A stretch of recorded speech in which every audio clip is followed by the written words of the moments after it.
Hello, everyone. Thank you for joining us today. It's great to have you all here.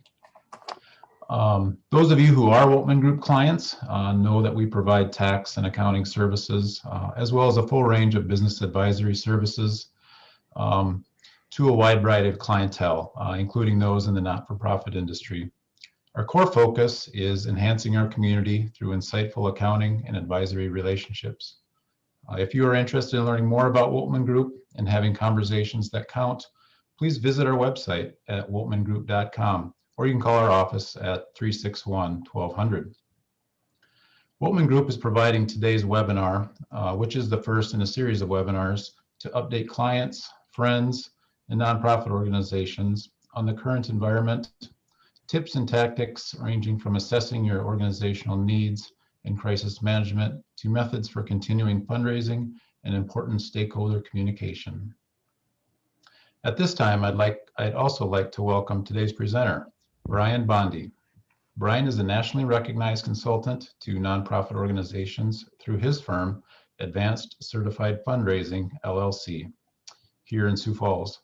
Brian provides services in fundraising, capital campaigns, staff development, board development, marketing communications, planning, as well as being a noted speaker and author. Welcome, Brian. Well, thank you, Trent. It's great to be here. And I'm very pleased that Woltman Group is doing this for their clients and for nonprofit groups really all over the country. As I'm looking at our chat box, we've got people from all over the place, mostly from South Dakota, mostly from Sioux Falls. So thank you, Trent, for this opportunity. That's great to see. And also want to say thanks to Dave West. Dave is our technical guru today, and he'll be following the chat. And if there are any questions, be sure and put those in the chat box, and Dave will let me know. And with that, Trent, unless you have anything else to say, I'll dive in. No, that sounds good. Thanks, Brian. You bet. Well, again, greetings, everyone. I'm going to go ahead and share my screen and bring up my my deck. I hope you're able to see that. I want to tell you a little bit about myself before we get started here. I thank you, Trent, for that nice introduction. I'm a South Dakota boy. I grew up in Flandre. I went to Augustana undergrad, went out to Stanford for graduate school. I have worked in senior positions for Augustana University, for what is now the Lifescape Foundation, and was a vice president at Sanford Health. I started this company about 8 years ago.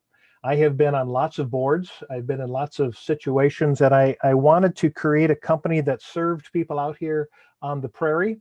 And I've been on lots of boards. So I've been in the fundraising role, I've been in the board role, I've been in the leadership role, and I've probably been exactly where you are at today. And so that's what Advanced Certified Fundraising is all about.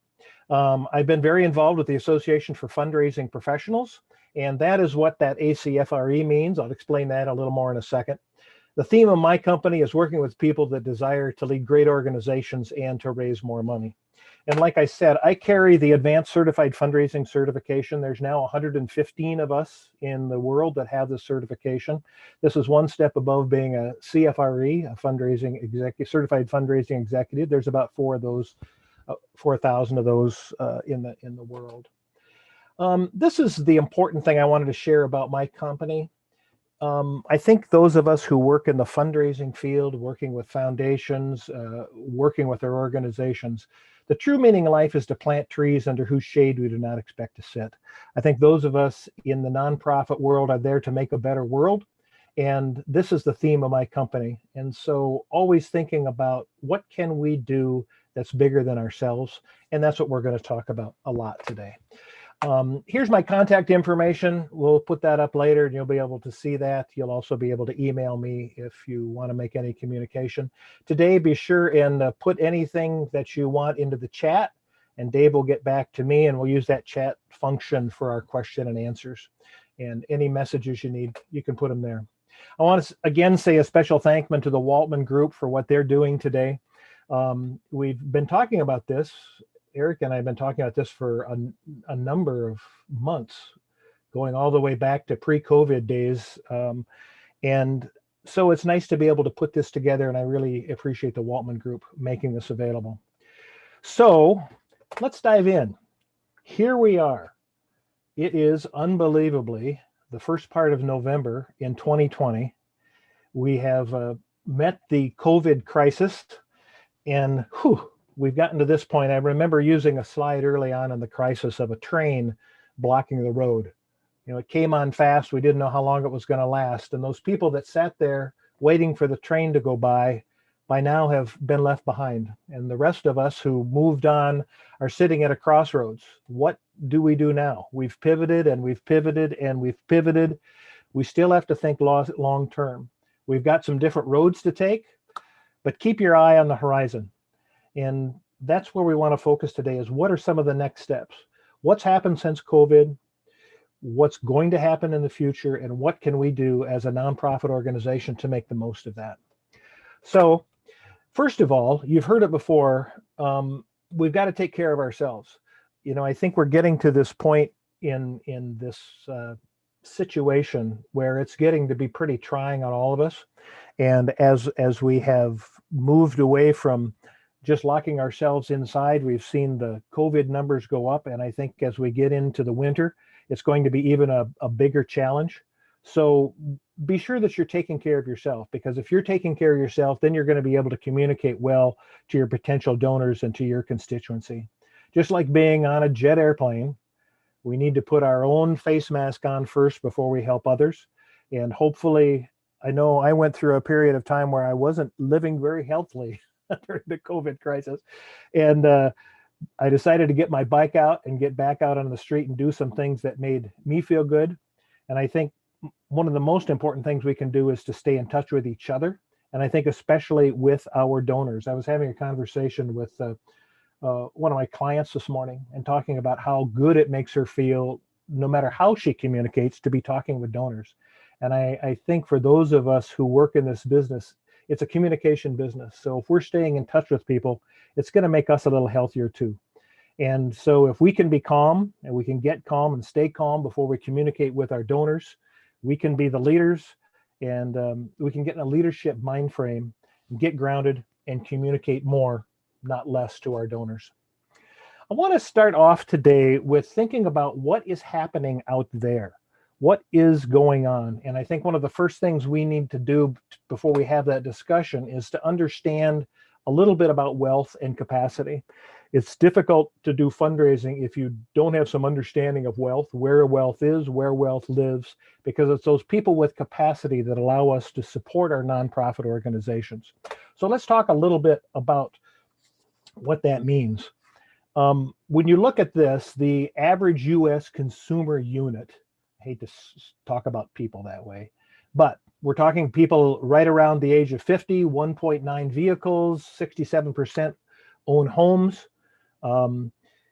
There's a family is about 2.5 people, 1.3 are earners, and you can see that making about $63,000, and then their average expenditures are about $50,000. So what are they spending their money on?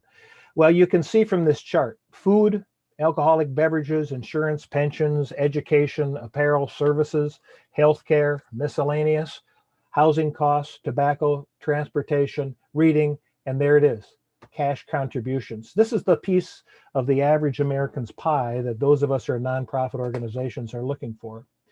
Now, when I talk to potential donors, especially people who haven't done a lot of fundraising, the first thing is we got to go out and talk to businesses, or let's go talk to a foundation. The interesting thing about this chart, this is giving nationally last year, with 69% of individuals, or 69% of giving coming from individuals, and another 10% coming from bequests. You're looking at almost 80% of giving coming from individuals. And that's where we should be focusing our attention. The other thing about this foundation number is that this foundation number is getting bigger because people are giving to donor advised funds and community foundations. And we'll talk about that a little bit later too. We have people from all types of nonprofit organizations with us today. And what sector are you from? Religion is still the largest giving area in the United States. It used to be 30 years ago when I first got in this business, this was nearly 50% of the pie. Today, 14% education, 12% human services, grant-making foundation, health, public society benefit, arts and culture, international affairs, environment, animals, and to individuals. So it gives you a little bit of an idea where you fit in the nonprofit sector. Where do people give? It's interesting, when I'm with a group of people, I ask that question and hardly any of them ever think about the Mormon Belt, but that's the largest donors in the United States. And then it goes into the Bible Belt, comes up towards the center of the United States. And then as you get to the coast, you see fewer and fewer people giving. When you look at South Dakota, and I know we've got people on today from outside of South Dakota, but I'll be talking a little bit about the South Dakota situation today. We rank number 13 in total giving. And I think it's interesting, Jones County is one of our most generous counties. I don't know who there's got to be one big donor out in Murdo that is making that happen. When you look at cities, you can again see that the largest donors are those coming from the Utah area and Idaho. Then you get down into the Bible Belt. And as you look at Sioux Falls, in a city ranking of 366, we're at about 208. Rapid City at about 280. Fargo is the next one that's in our geographic area, 290. You can see Lincoln, Nebraska here at 212. And if you take a look at South Dakota, you can see the darker counties are the more generous counties. Now, some of those are going to be in relationship to their population. So here's Jones County, low population. There's got to be one or two big donors. You can also see the lighter colors are those lower income counties in our state, which you would expect. And then those of us that are mostly down here in the southeastern part of the area, you can see what's going on in this tri-state area as far as donors. Just one other quick fact that I thought it's always interesting to share when you look at what's going on with high net worth individuals in South Dakota.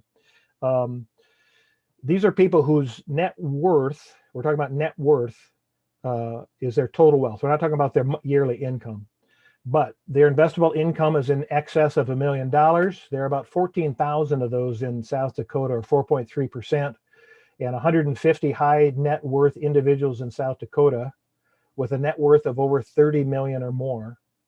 And 98% of those high wealth individuals are annual givers compared to 65% of the general population. So once again, individuals are where it's at, and if you can connect with those high wealth individuals as part of your support group, it's going to be very helpful. Well, let's talk a little bit about what's happening now. What is this new normal? We've been in this situation long enough for there to be some research to give us a little information about what's happening out there. This is coming from the Monitor Institute of Deloitte, and they're just looking at very, very broad topics here. And that is that the pandemic will intersect and compound with other ongoing trends. We've certainly seen that with social unrest. We've seen that with what's going on with the elections. There will be a need for nonprofit services that will dwarf the available capacity and resources available. Now, for those of us who are in the fundraising world, that's a good message that we can share with people, that we're going to need resources because nonprofit organizations are going to be needed more than ever. And there are a significant number of nonprofits that might be forced to consolidate or close their doors.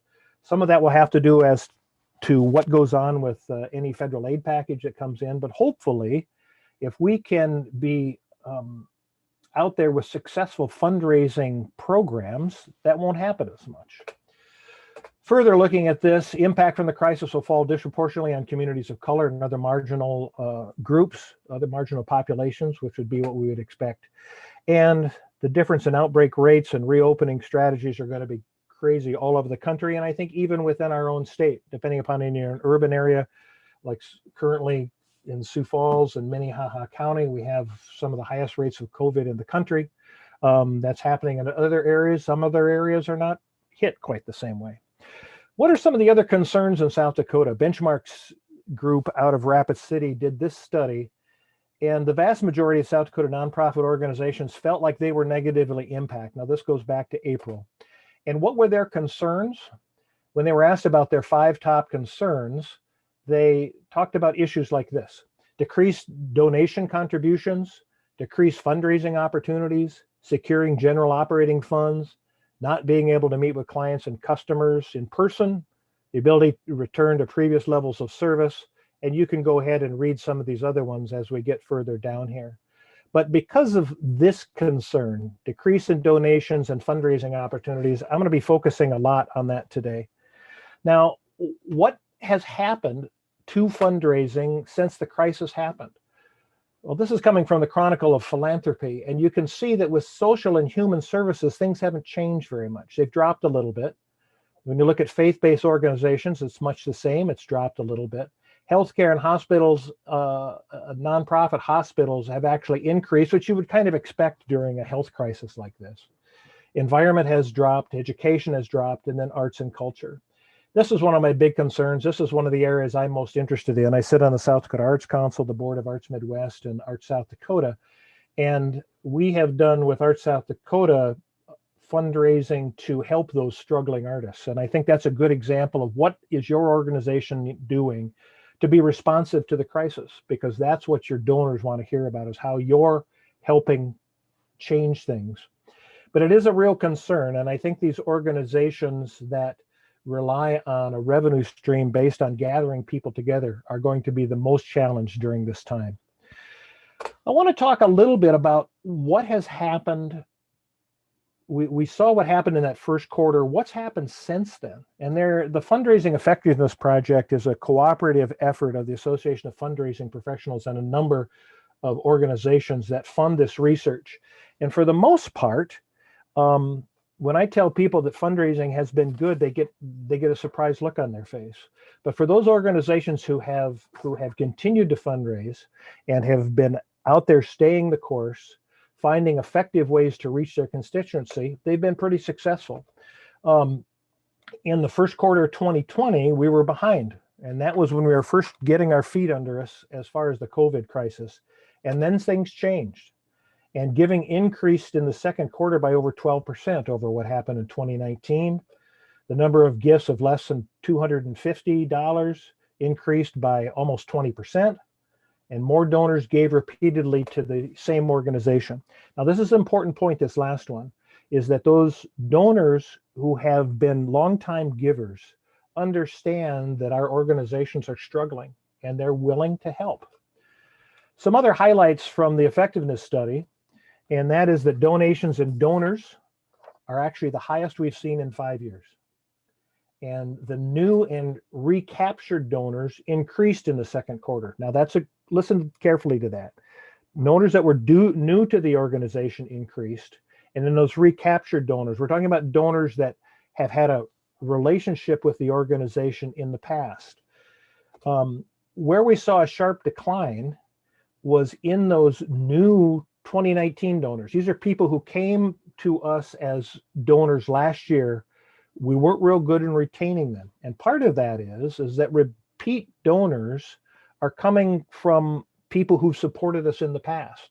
So those repeat donors from previous years are where that growth in fundraising is happening. I'm going to quickly go through a little bit more of the information on this study because I think it's really helpful for us to get a picture of what's going on out there. In the second quarter, we saw donors increase 7.2%. We saw donations increase 7.5%, and we saw donor retention increased 1.8%. Now that's contrary to the common thinking, but this is what's really happening out there. Let's talk about donors. We saw donors increase by 12.6.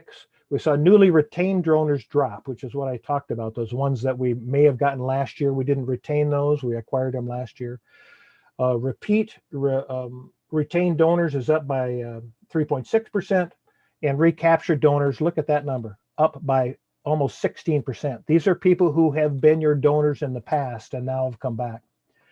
When we talk about donor retention again, repeat donor retention up 2.5%, new donor retention dropped down like I was talking about. The recapture rate is down a little bit to 2.1%. But as far as donations, they're up across the board. General donors, those are the ones under $250, are up by almost 20%. Mid-level donors, those up to $1,000, are up by 8.1%. and the major donors are up by 6.4%. So you begin to wonder, what does all of this mean? And what I've said to people all along during the crisis is stay the course. Your donors love you.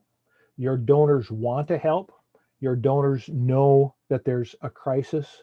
So what does that mean for year-end giving?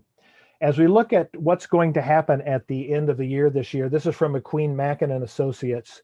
Really interesting information about what we can expect now over the next 60 days of the year. 36% plan to give more than last year. Only 20% will be reducing their giving.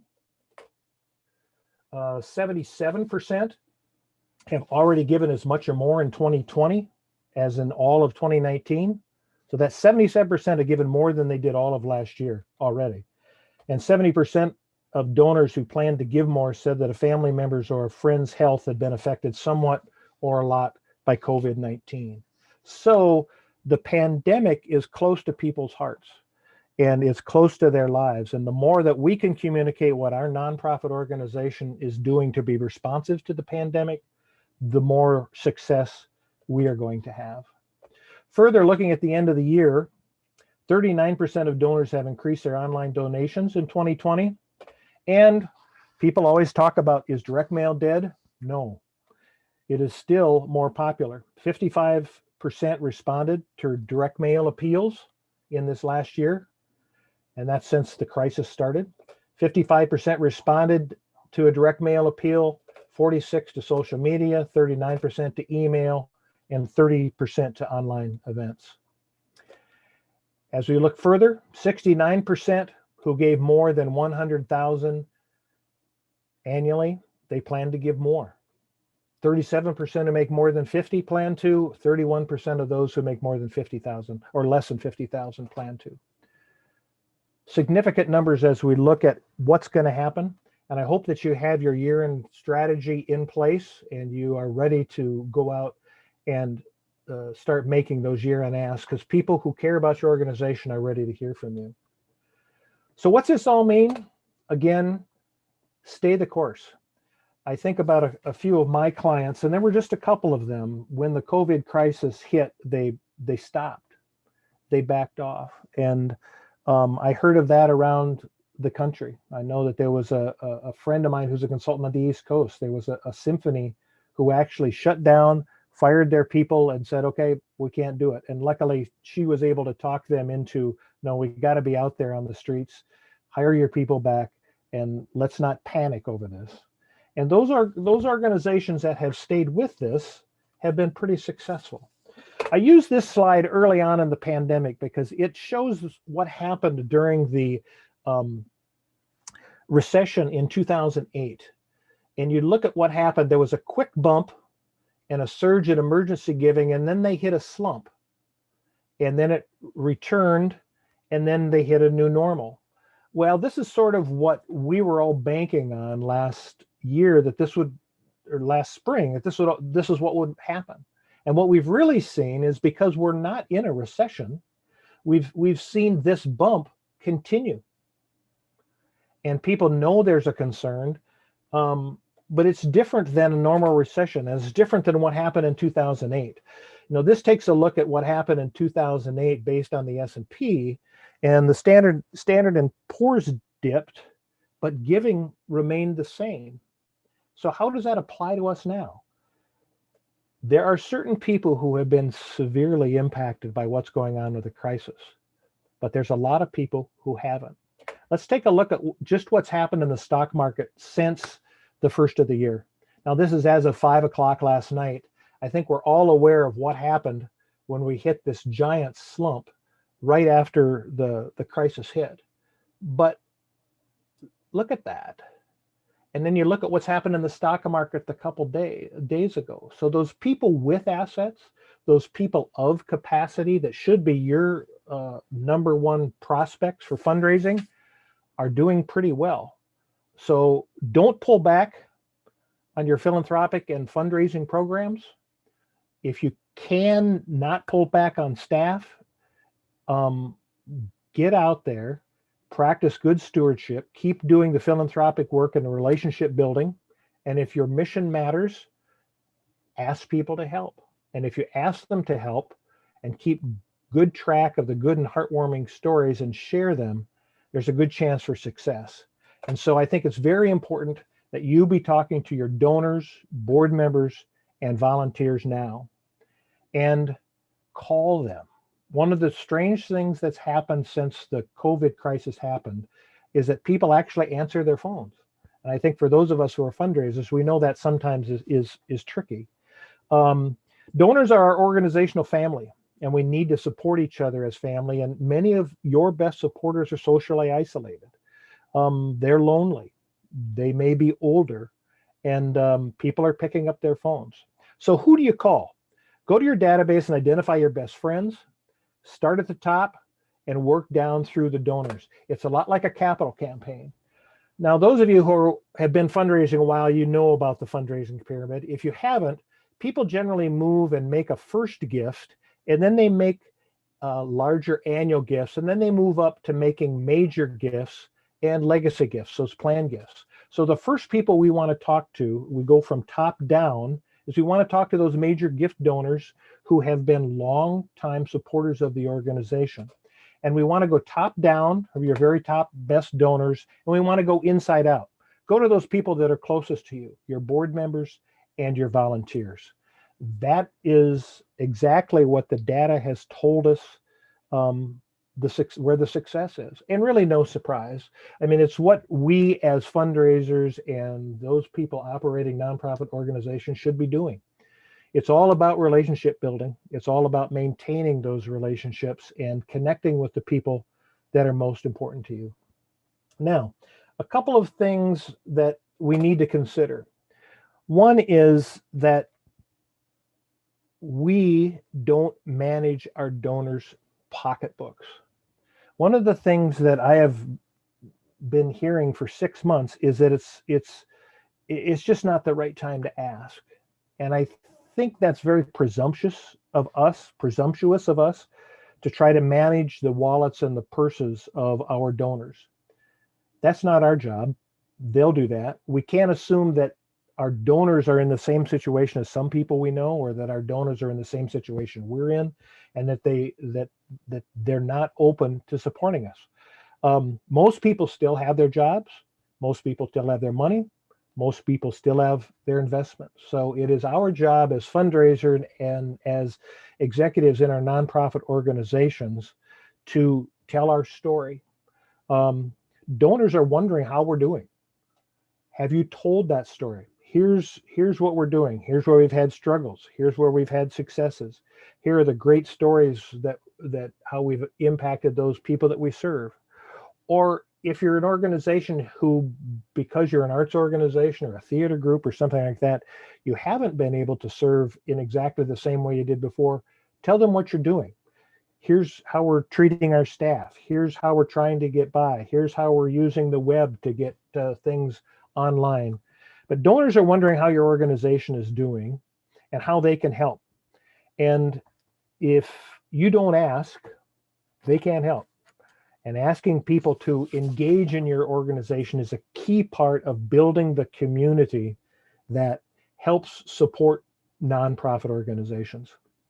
So how do we do that? For many of us, we think we're in a rainy day period, and certainly we are in a lot of ways. So what's your plan? What are you telling your donors that you're going to do? Have you taken stock of your financial needs, plus the spirit and the morale inside your organization?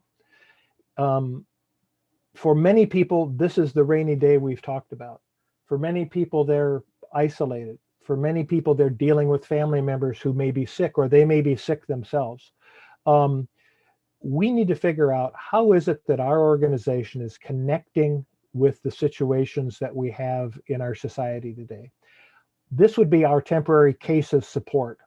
It's what's going on in our organization. What are the problems that are out there? What are the solutions that we have for the situation we're in? And then what money do we need, and how are we going to make that happen? come up with a continuity plan where you've talked to your board, you've talked to your donors, and what are your real cash needs for the next 90 days? What's happening now at the end of the year where you can have a real impact? What are your cash needs for the next year? What are your capital needs? And come up with numbers. People want to know what's going on, and you need to be ready for the questions that they ask. People are passionate about your mission. So explain the needs, and make sure you include the losses you face. Involve your staff in a conversation. Doesn't have to be a perfect assessment, but it just needs to be a near perfect educated projection of where you're headed, what's going on, what your needs are going to be, and then create a one-page document that you can share with people. Set a purpose, set a goal, and then write a 90-day plan as to how you're going to go out and raise that money. The next thing is to keep your mission in the forefront. Fundraising is never about money. Fundraising is first about the mission. What is it that you do? And in this environment, is there parts of your mission that are impacting the situation we're in? How are you helping to deal with some of the social unrest that we have? How is your organization helping to solve the COVID crisis? What does your organization do? And how are you impacted, and how are you impacting the current crisis? Tell your COVID stories, even if it's emotional. You know, one of the things about the way we've had to communicate, especially using these video communication, is that it's humanized things. We've gotten a little less formal, and the more stories you can tell on how you are supporting your constituent base, what you're doing with your staff, how you're supporting your staff, how your organization is being a leader, be transparent and honest. These are crazy times. We really can use your help in order to do this, this, and this, which is going to make a real difference. So when communicating, talk about mission first and keep your money questions second, but be able to answer those questions. Again, our donor are our organizational family, and we need to support each other as family. You know, and many of our best supporters are older, and they are socially isolated, and they're not looking for special language. They're just looking for what you think. What do you feel? Think about your organization and come up with your language. Don't read off a script as to what you're supposed to be saying about the organization. How do you really feel? Find your voice, be authentic, be sincere, be transparent, and make it mission-based. It's not about me, and it's not about the organization. It's about us. It's about you as a donor and the people we serve. When you do writing or do solicitations, sometimes it's helpful to put it in writing and then say, how many times do I say we instead of you? How many times do I say the organization instead of the people we serve? And it's a little different change of language, but it's really important. And you want to express that when you make these calls to the people that are your big supporters. What do you do when you're on a call? Well, first see if they're okay. How are you doing? How are you dealing with the anxiety of the COVID crisis, of the election, of what's happening in our state and in our country? Listen well. That's the heart of stewardship. And let them share, because our donors have a lot in their troubled minds. And this is what helps develop the kind of relationships that breeds trust. Celebrate their last support. Tell them, you know, because of what you have done with the gifts you've made, we've been able to be responsive in this way to the crisis and the things that are going on. And then tell them what you're doing. Go through your assessment results and say, here are the things that we're doing to impact this, and be transparent. Sometimes it can get a little scary. Sometimes it can get a little emotional. You know, this is a challenge that we're in. This is a race that we're all running, but we don't know exactly when it's going to end. And then if they want to help, and if they ever say, what can I do? If that door opens, don't be afraid to ask for the gift. Ask if you need it and explain how you would use the money. If that door doesn't open, use your instincts as to whether you should ask for a gift or not. If you're talking about mission and it's something that you care about, they still believe in you and they believe in what you do. So in my mind, asking somebody to help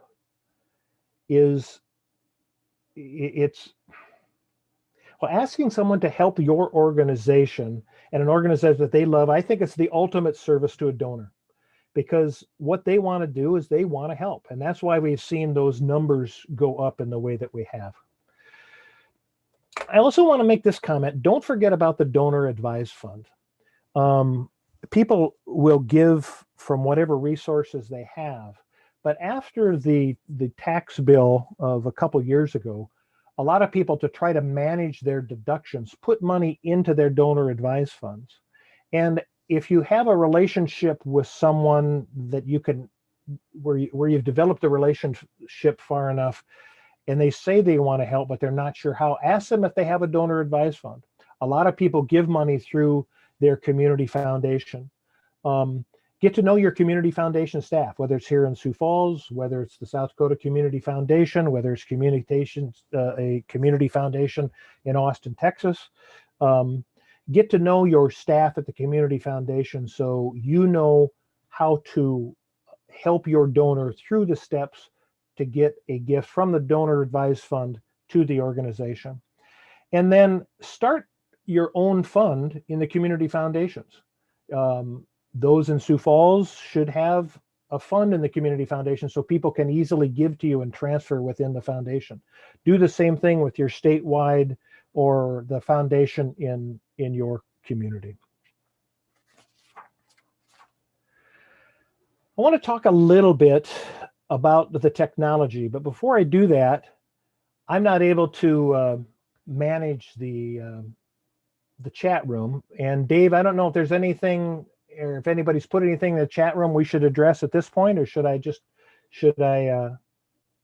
move forward? We did have one, Brian. Many of our large donors are not emailers, so reaching them through email isn't always the best way to connect. What are some other ways to stay in touch with big donors in today's unusual landscape? Yeah, that's a good one. You know, I think one of the most important things is that you meet the donor where they want to be met. Now, I don't know about you, but I get so much email in the course of a day that, you know, by the time I've got 120 emails in there, I don't always get to it. And like all communication and marketing these days, there are so many channels. Telephone, direct mail, all the different social media outlets, email, texting. Figure out what your donor responds to. And that may mean that you may have to try all of them until they do. The other thing is, it's a challenge these days because people don't have landlines. I think we saw that over the last few days when we were looking at polling. Very difficult to get information these days.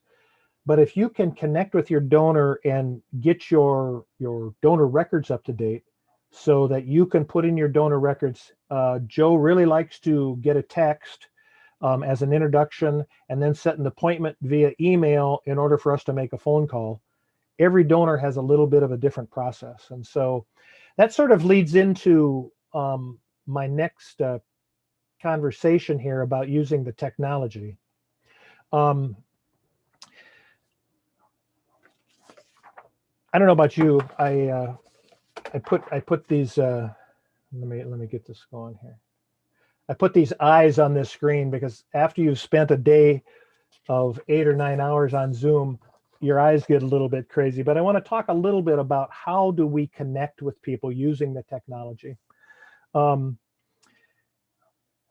know, fundraising is a social activity, and those of us who've been doing training for a while, I mean, our constant mantra is get face-to-face with your donor. Get face-to-face with your donor. What do we do now when we can't get face-to-face with our donor? And that's why I think it's important to understand how to use Zoom in this physically distant world.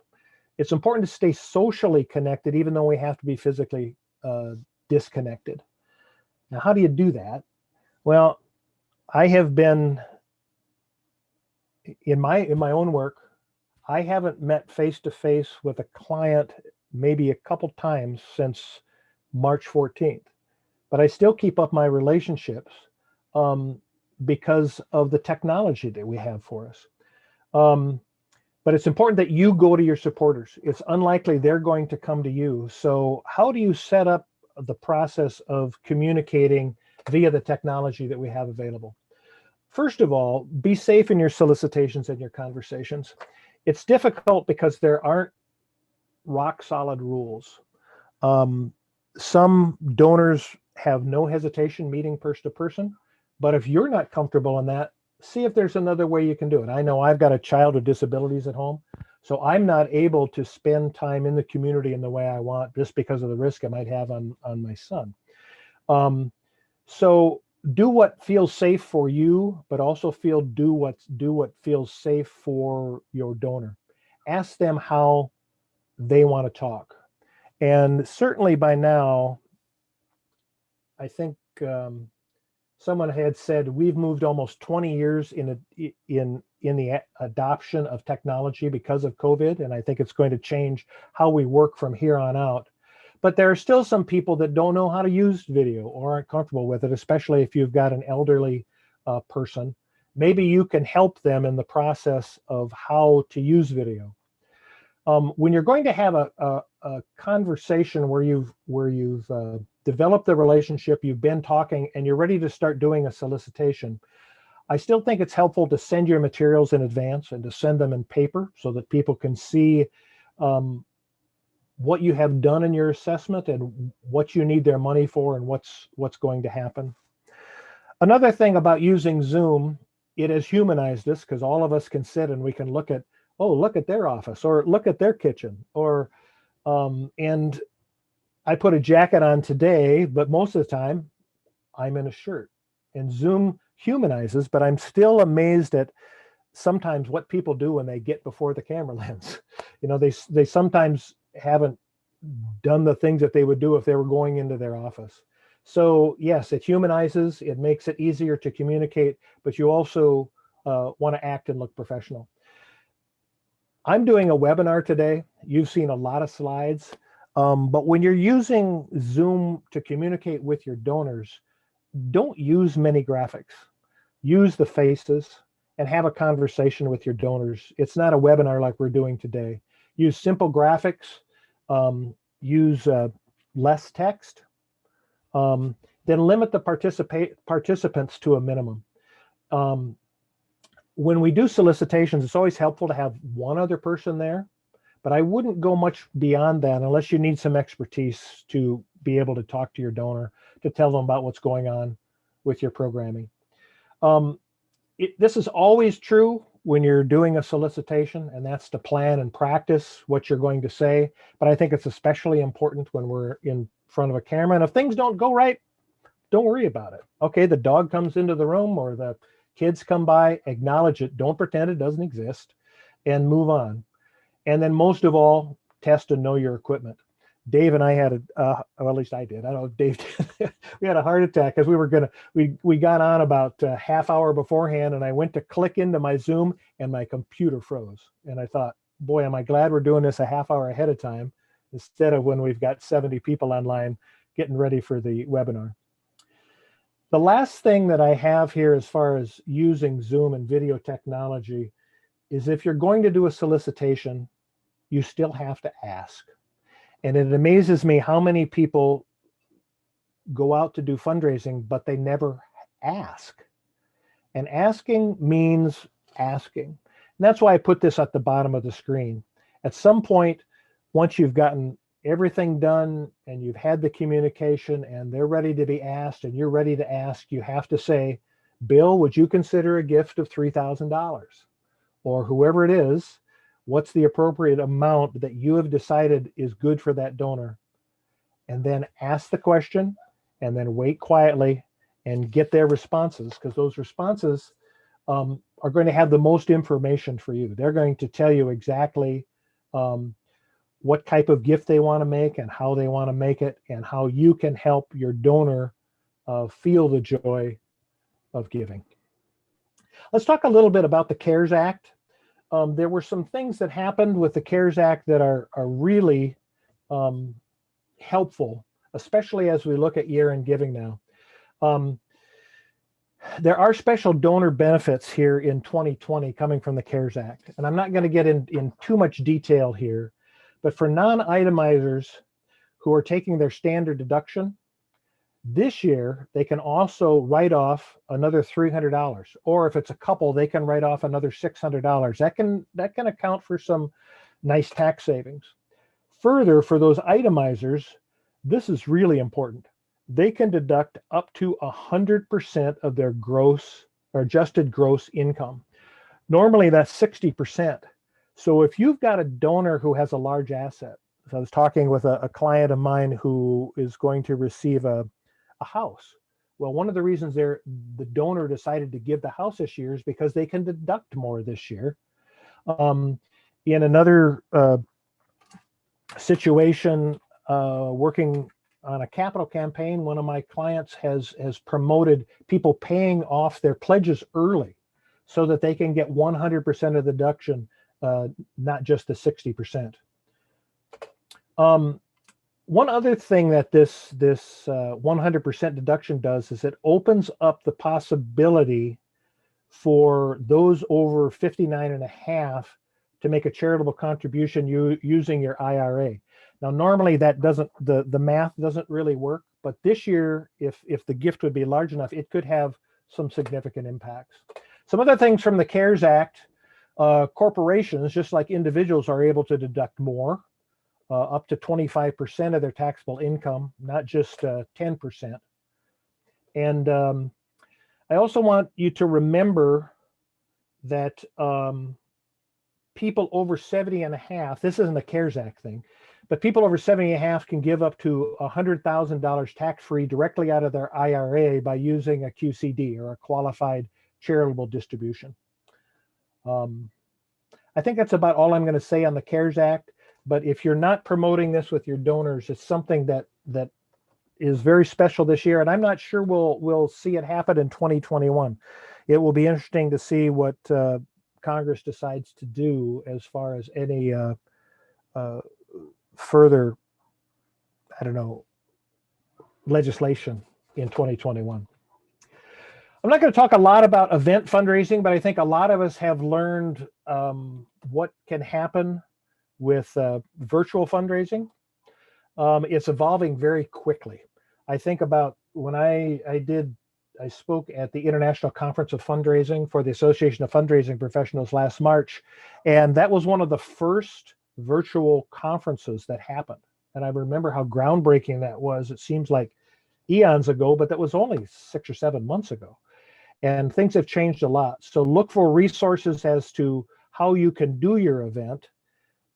The other thing is that we're seeing in this world is a lot of organizations are realizing that maybe event fundraising isn't the best thing for them to do, or at least they should be doing it differently, because they can go out and still connect with their major donors, and surprise, surprise, they're discovering that their donors want to support the organization even if you're not doing the event. And what that means is our supporters are doing it because of your mission, less so because of the event. And just don't assume that fundraising events are the only way to do it. I think that was one of the reasons why some organizations took a real hit at the early part of the coronavirus crisis, is because they didn't know what to do with their event fundraising. Now, events can be fun, events can build friends, but people don't support your organization because of the event. Now, it's a little different for arts organization, where you live on transactional relationships of give us the money, we'll give you a ticket, and then you can go see an event, and might be a little bit of gift on top of that. But I think there are ways to go to those people who've been your supporters and say, help us out. We're not going to do the event, and we aren't able to do our performances as normal, but we want to be here when this crisis is over. And we know that you care about the symphony or the theater or the art museum.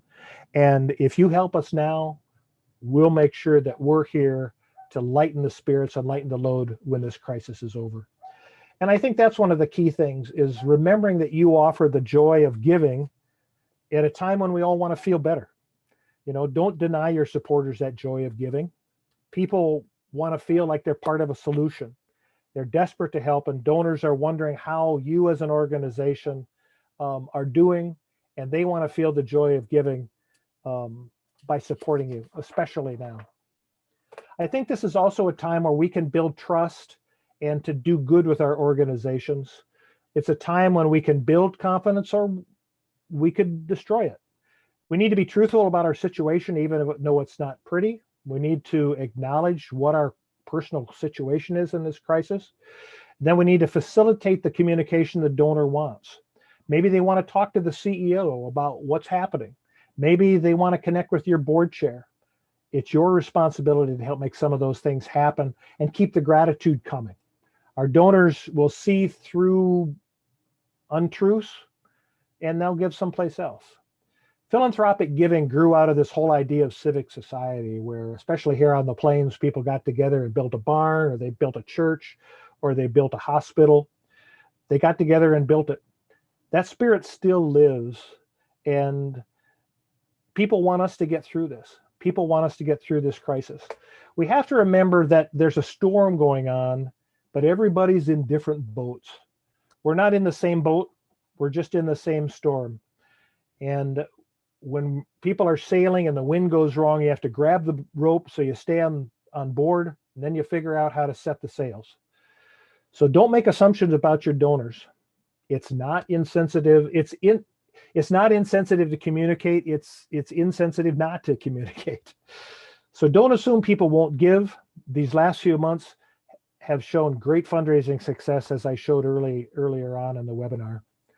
Set aside your own fears. They're yours, not the donors necessarily. And part of your job is to find out where the donors are at and figure out what boat they are in. Be the best you can be in these times. It can be a little overwhelming. You know, I was always amazed when I heard people, especially earlier on in the crisis times, having time on their hands. I think those of us who are fundraisers have been working way more and way harder during the crisis than we did before. And I think it's important for us to take care of ourselves, be the best we can be, but know that done is sometimes better than perfect. And so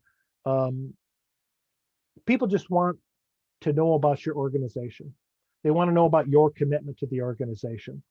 It's not your job to have all the answers. It's your job to have a relationship. So just remember the golden rule. Treat your donors as you would like to be treated.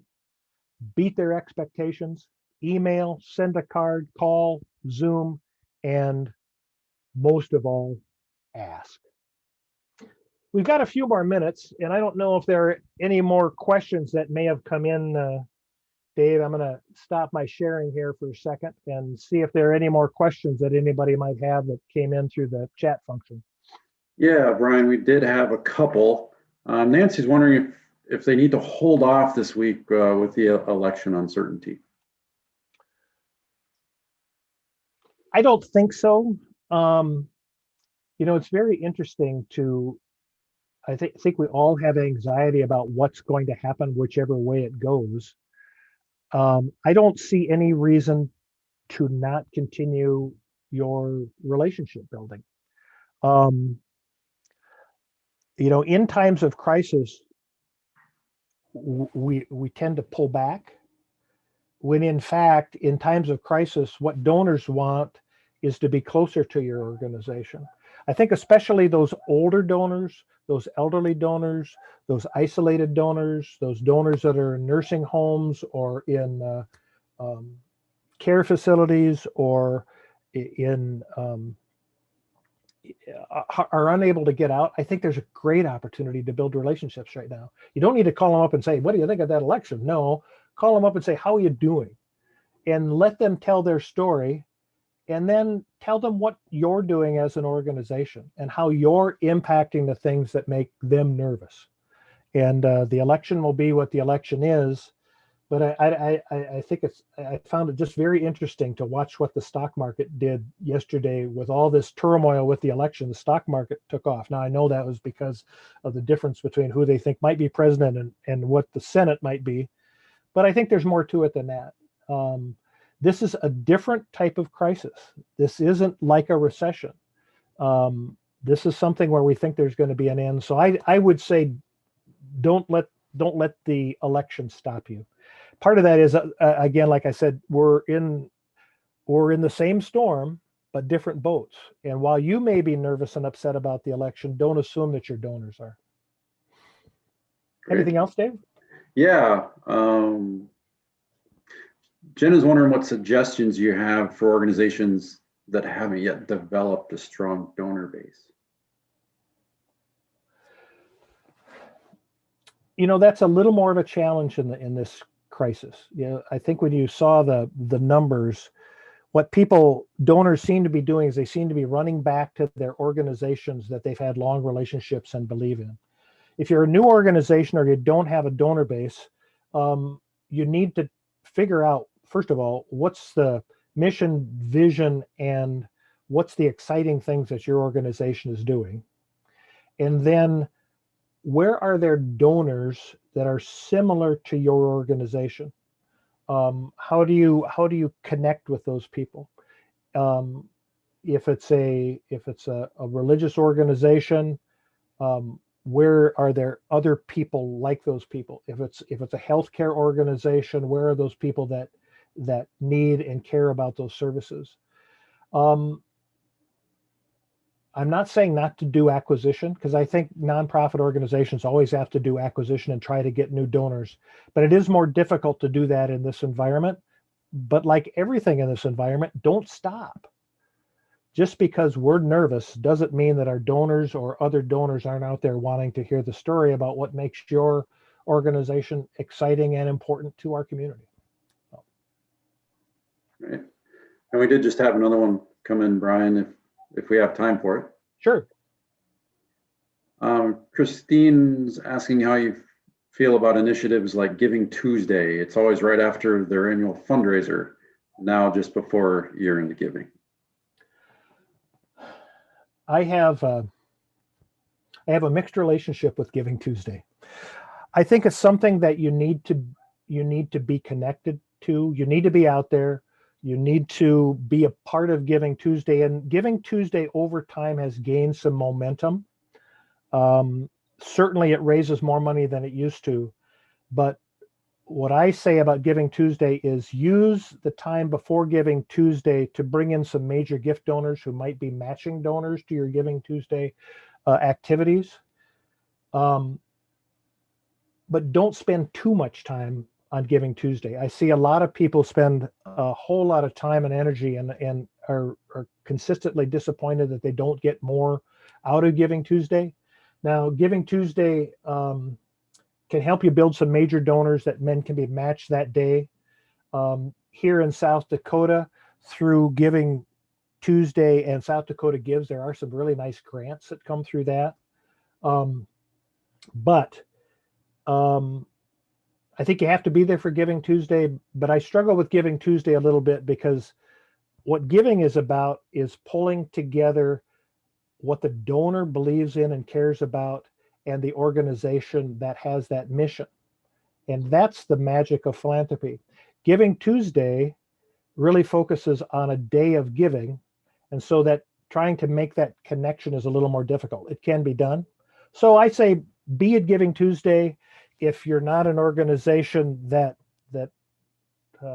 if you're an organization who just had a gala event, if you've got major gifts coming in, be there for Giving Tuesday for those people who want to give that way. But I wouldn't make it one of your primary giving functions in a year. So, well, I think with that we've hit the end of our hour. Is there? I'm gonna share my screen one more time here. Because I mainly want to say thank you again to the Woltman Group. Thank you for engaging me to do this, and thank you for what you're doing for the nonprofits that you serve as clients And all of you nonprofits out there who need financial advice, CPA work, and management advice, these folks are the people that I use for those things, and they've been very helpful to me. And again, I want to thank that group for doing that. Here's my contact information. And with that, thanks again, Trent. Thanks again, Dave. Trent, I don't know if you have anything else you'd want to say to close us up. Yeah, no, thank you, Brian, for that great presentation. And thank you all for attending. You'll be receiving a very brief 3-question survey about this webinar. It would be helpful if you could take a minute to provide feedback and also suggestions on future webinar topics. That's all I have, and that's all we had, and we thank you again, and wish you a great rest of your day. Thanks.